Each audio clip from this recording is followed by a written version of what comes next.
நயினார் நாகேந்திரன் ஒரு முன்னாள் அதிமுக அமைச்சர். முன்னாள் அதிமுக அமைச்சராகவே இன்னும் நினைத்து கொண்டிருக்கிறாரே தவிர பாஜக மாநில தலைவராக அவர் இல்லை. இப்போ நயினார் நாகேந்திரன் தாவேகாவை எதிர்த்தால், பரபரப்பு செய்தால் இவருடைய மாநில பதவி தக்க வைக்கப்படும்னு நம்புறாரு. அதற்காகத்தான் சர்ச்சைக்குரிய விஜயுடைய தாயாருக்கு தந்தையை தெரியுமா? நயினாருடைய தாய்க்கு தந்தைய யார் சொல்லியிருப்பான்? இவரை பொறுத்த வரைக்கும் ஜெயலலிதா சசிகலாவுக்கு நீண்ட காலமாக முறைவாசல் பார்த்தார். இப்போ பாஜகவுக்கு முறைவாசல் பார்க்கிறார். இப்போ விஜயை எதிர்த்தால் அவருடைய பதவி தக்க வைக்கப்படும்னு நினைக்கிறேன். பாஜகவை அண்ணாமலையை விட அதிகமாக பரபரப்பு பஞ்சம் இருக்காது. பாஜகவை ஒரு பெரிய திமுக அதிமுகவுக்கு மாற்றான கட்சியை இவர் உருவாக்குவார்னு டெல்லி நினைத்தது. விஜய் தமிழ்நாட்டில் 5 ஆண்டு காலம் ஆட்சியை தக்க வைத்துக் கொள்வதற்கு எல்லா அரசியலும் அவர் பண்ணிட்டு இருக்கார். கர்நாடகாவில் இப்போ காங்கிரஸ் தமிழ்நாட்டுக்கு நீர்கிற துறக்க தயாராகுது. எடியூரப்பா, விஜயேந்திரா போன்றவர்களெல்லாம் காங்கிரஸுக்கு எதிராக மக்களை தூண்டி விட்டு தமிழ்நாட்டுக்கு தண்ணி கொடுக்கூடாதுங்கிறான். தமிழ்நாட்டில் திராவிட இயக்கம் முற்றுப்பட்டு விட்டு திமுக அதிமுக மக்கள் மறந்துட்டாங்க. இப்போ தமிழ் தேசிய அரசியல் தான், தமிழர்களுக்கான தமிழ் தேசிய அரசியல் தான் பேச வேண்டியது.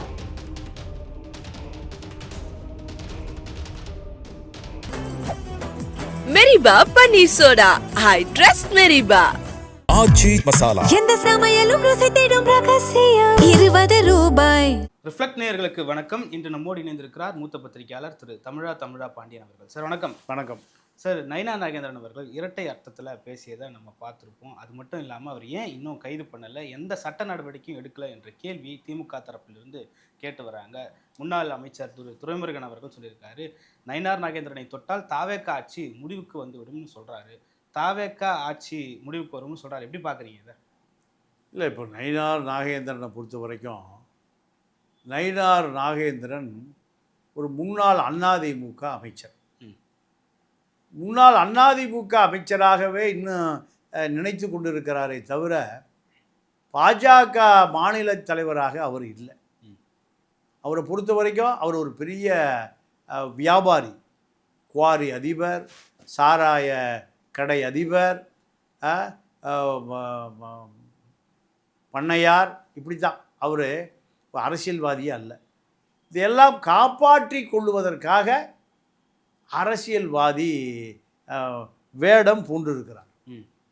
இவரை பொறுத்த வரைக்கும் ஜெயலலிதா சசிகலாவுக்கு நீண்ட காலமாக முறைவாசல் பார்த்தார். இப்போ பாஜகவுக்கு முறைவாசல் பார்க்கிறார். இப்போ விஜயை எதிர்த்தால் தன்னுடைய பதவி தக்க வைக்கப்படும்னு நினைக்கிறார். இவருடைய பதவி ஊசலாடுது. பாஜக எதிர்பார்த்த வேலையை செய்யலை. பாஜக ஒரே ஒரு எம்எல்ஏ தான் சட்டசபையில் வந்திருக்காங்க. இவர் பாஜகவை அண்ணாமலையை விட அதிகமாக பரபரப்பு பஞ்சம் இருக்காது. பாஜகவை ஒரு பெரிய திமுக அதிமுகவுக்கு மாற்றான கட்சியை இவர் உருவாக்குவார்னு டெல்லி நினைத்தது. இவர் போக்குவரத்து மந்திரியாக அதிமுக ஆட்சி காலத்தில் இருந்த பொழுது அரசு நிலத்தையே பட்டா போட்டு இன்னைக்கு வரைக்கும் வச்சுருக்கார். மக்களுடைய சொத்தை தன்னுடைய சொத்தை மாற்றிக்கொள்ளுகிற நபர் தான் இந்த நயினார் நாகேந்திரன். பாஜக தெலுங்கானா ஆட்சியில் இருந்த பொழுது பாஜக ஆளுநராக ஆந்திராவில் தமிழிசை இருந்த பொழுது பல கோடி ரூபாய் குவாரி நடத்தினார். எங்கே? ஆந்திராவில். வரி பாக்கியே ஒரு 40-50 கோடி வரி பாக்கினா எத்தனை கோடிக்கு அந்த கனிம வளத்தை வெட்டி எடுத்து விற்றுருப்பார். இந்த நபர் தான் நயினார் நாகேந்திரன். இப்போது நயினார் நாகேந்திரன் தாவேகாவை எதிர்த்தால், பரபரப்பு செய்தால் இவருடைய மாநில பதவி தக்க வைக்கப்படும்னு நம்புகிறார். அதற்காகத்தான் சர்ச்சைக்குரிய விஜயுடைய தாயாருக்கு தந்தையை தெரியுமா? நயினாருடைய தாய்க்கு தந்தையை யார் சொல்லியிருப்பான்? நயினார் குழந்தையா இருக்கும்போது அப்பான்னு நயினாருடைய தாய் சொன்னாதான் தந்தை. இதான் உலக வழக்கம். விஜயை சீண்டுவதற்கு காரணம், விஜயை நான் எதிர்க்கிறேன் பேர்வழி என்று இவர் பாஜக டெல்லிக்கு தகவலை தட்டி விடுவதற்காக சொல்கிறார். ஏன்னா தாவேக்கா காங்கிரஸோடு நெருக்கமாக இருக்கு.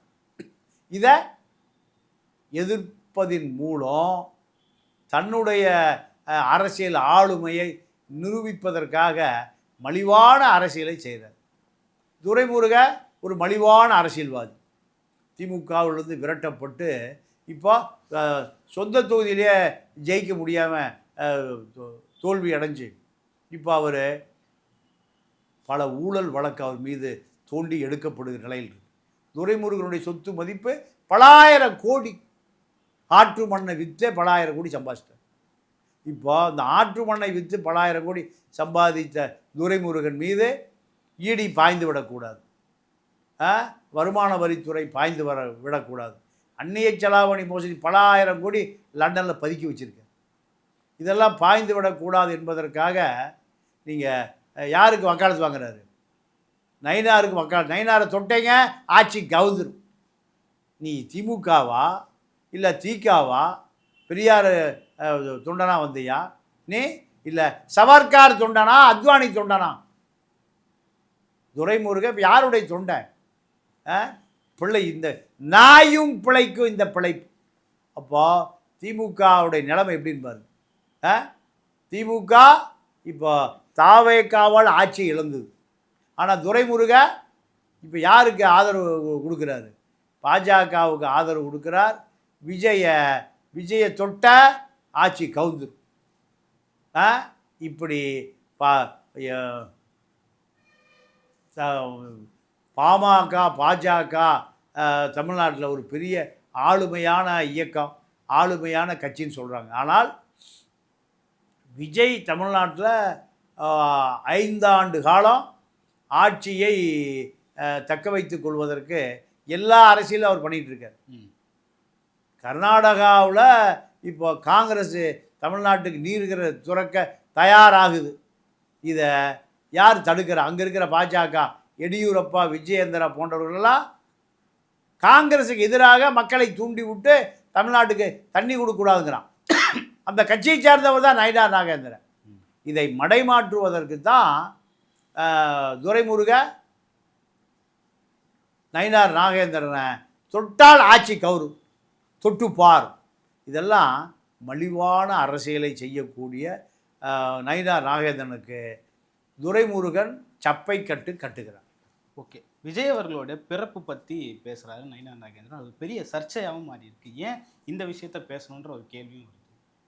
இல்லை, அதாவது விஜயை எப்படியாவது தொடர்ந்து ஏதாவது ஒரு சர்ச்சைக்குரிய விஷயத்தை பேசினால் நயினாருடைய பதவி தக்க வைக்கப்படும். அதுதான், அதை தாண்டி வேறு செய்தி இல்லை. இதுதான் முதலே பேசியிருக்கமே. இல்லை விஜய், ஓகே, ஏன் கைது செய்யலை? தாவேக்கா அரசு வந்து பயப்படுதான் நயினார் நாகேந்திரன்? இல்லை, அதுதான் துரைமுருகன் சொல்கிறார்ல, ஆட்சி விஜய் ஆட்சி கவுரணும்னா நீங்கள் நயினாரை கை வச்சிங்கன்னா ஆட்சி கவுந்துருக்கிறார். அப்படியெல்லாம் இல்லை.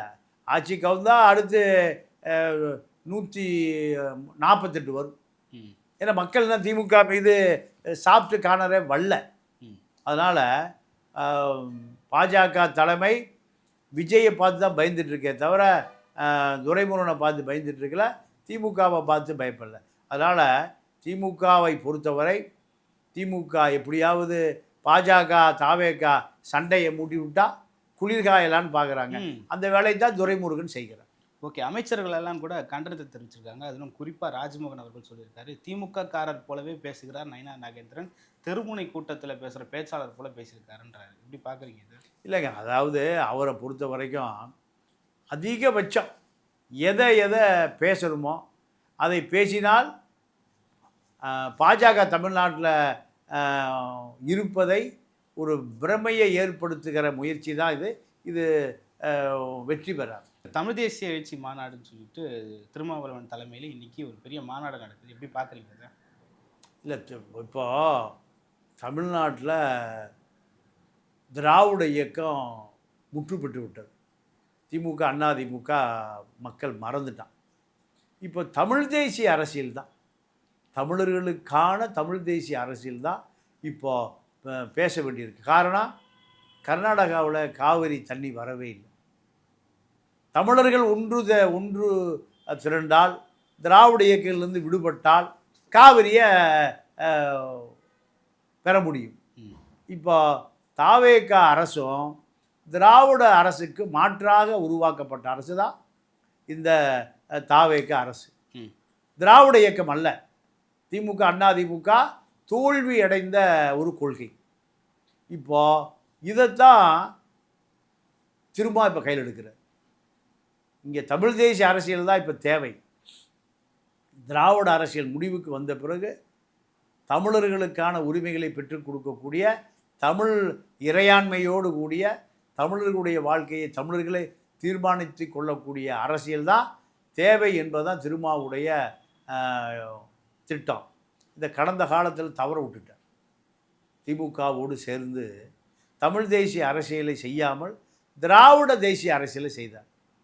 திராவிட தேசியம் என்பது தமிழ், தெலுங்கு, கன்னடம், மலையாளம், துளு, இப்போ இதுக்கான அரசியல் அல்ல.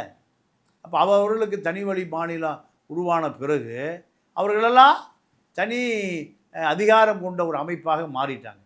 ஆனால் தமிழ்நாட்டில் மட்டும்தான் ரெட்டி அரசு, நாயுடு அரசு, இப்படி மாறி மாறி அதிகாரம் நடந்து கொண்டு இருக்கு. இப்போ அதை தமிழ் தேசிய பக்கம் திருப்புகிற வேலையை திருமா செய்தால் விசிகா வளரும். இல்லைன்னா விசிகா என்னாகும், கரைஞ்சு போயிடும். இப்போ அதற்கான நோக்கம்தான் திராவிட இயக்கத்துக்கு மாற்றாக விஜய் மட்டுமில்லை, நானும் களத்தில் இருக்கேன். அது தமிழ் தேசிய அரசியல், தமிழர்களுக்கான உரிமைகளை பெற்றுக் கொடுக்கக்கூடிய அரசியல்.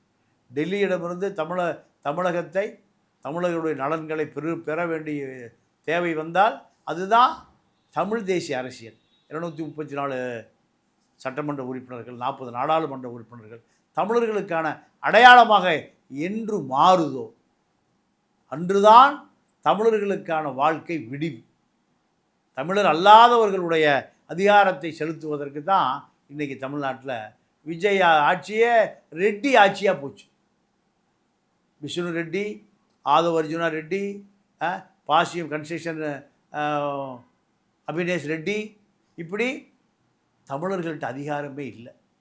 இந்த அதிகாரத்தை மீட்டெடுக்கக்கூடிய அரசியல் வேணும்னா தமிழர்களிடமே அதிகாரம் இருக்கும், தமிழர்களிடமே ஆட்சி இருக்கும்.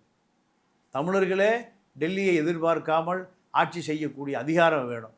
அதுதான் தமிழ் தேசிய எழுச்சி மாநாடு திரும்ப காலம் போன கடைசியில் இது செய்திருக்க வேண்டியது 25 வருடங்களுக்கு முன்பு.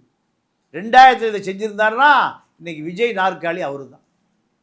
அதை செய்யாதனுடைய விளைவு திமுகவை தூக்கி பிடித்து நீங்கள் 25 ஆண்டு காலமாக தலித்து மக்களுக்கு ஒதுக்கப்பட்ட தாட்கோ நிதி தான் பல்வேறு திமுகவுடைய வளர்ச்சி திட்டங்களுக்கு, அதிமுக வளர்ச்சி திட்டங்களுக்கு பயன்படுத்தப்பட்டிருக்கு.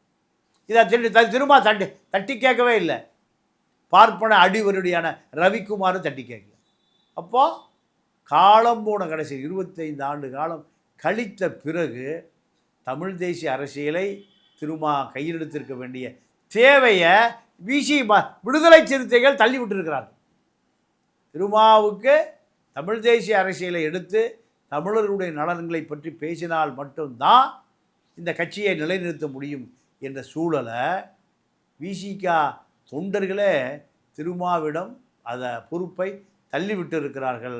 அதன் காரணமாக தான் இன்று தமிழ் தேசிய எழுச்சி மாநாடு செய்ய வேண்டிய தேவை திருமாவுக்கு ஏற்படுத்தப்பட்டிருக்கு. ஆர்எஸ்எஸ்ஸால் அனுப்பப்பட்ட உளவாளி தான் ரவிக்குமார், திமுகவால் அனுப்பப்பட்ட உளவாளி தான் ரவிக்குமார். டபுள் ஏஜெண்ட்டுக்குவாங்கல்ல, ஆர்எஸ்எஸ்க்கு ஏஜெண்ட்டு, திமுகவுக்கு ஏஜெண்ட். இதுதான் அந்த ரவிக்குமார். ரவிக்குமார் இல்லாத விசிகா தான் தமிழ் தேசிய அரசியலை நோக்கி நகர வேண்டிய தேவையும் ஏற்பட்டிருக்கு. அதை உணர்த்தியவர்கள் விசிகா தொண்டர்கள். சார், ஆண்டுக்கு ஒரு முறை நடத்துகிறாங்க தமிழ் தேசிய மாநாடு. அதுலேருந்து இது என்ன வேரி ஆகுது, இது என்ன வேறுபடுதுன்ற ஒரு விசிகா அது ஒரு தலித் இயக்கமாக பார்க்கப்படக்கூடாது. அது ஒரு சாதி ஒழிப்பே தமிழ் தேசியம். சாதியை ஒழிப்பதற்காக உருவாக்கப்பட்ட இயக்கம்தான் விசிக இயக்கம். இந்த தேவை விசிகாக்களுக்கு மட்டும்தான் இருக்குது.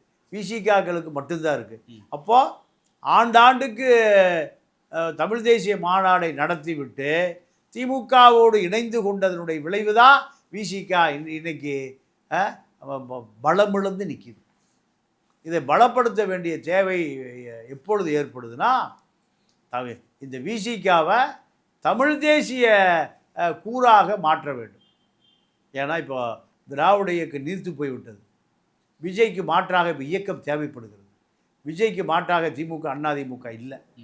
அப்போது தமிழ் தேசிய அரசியல் தான், தமிழர்களுக்கான அரசியல் தான் இப்பொழுது தேவைப்படுகிறது என்பதை இந்த தமிழ் தேசிய மாநாடு கட்டியம் கூறுகிறது. இது தொடர்ந்து தமிழ் தேசிய கொள்கையோடு பயணிக்க வேண்டிய தேவையும் இப்பொழுது ஏற்பட்டிருக்கு. அதை செய்யவில்லை என்றால் திராவிட இயக்கம் இப்படி அழிந்து போனதோ அதே போல் விசிகாவும் எதிர்காலத்தில் செல்வாக்கிழந்து காணப்படுகிற சூழல் உருவாகும் என்பதை தெளிவுபடுத்துவதற்கு தான் இந்த மாநாடு. ஓகே, பல்வேறு கருத்துக்களை பகிர்ந்து கொண்டீங்க. மற்றும் ஒரு காலம் சந்திப்போம். நன்றி சார். நன்றி. மெரிபா பன்னீர் சோடா. I trust மெரிபா. ஆச்சி மசாலா. எந்த சமையலும் ருசி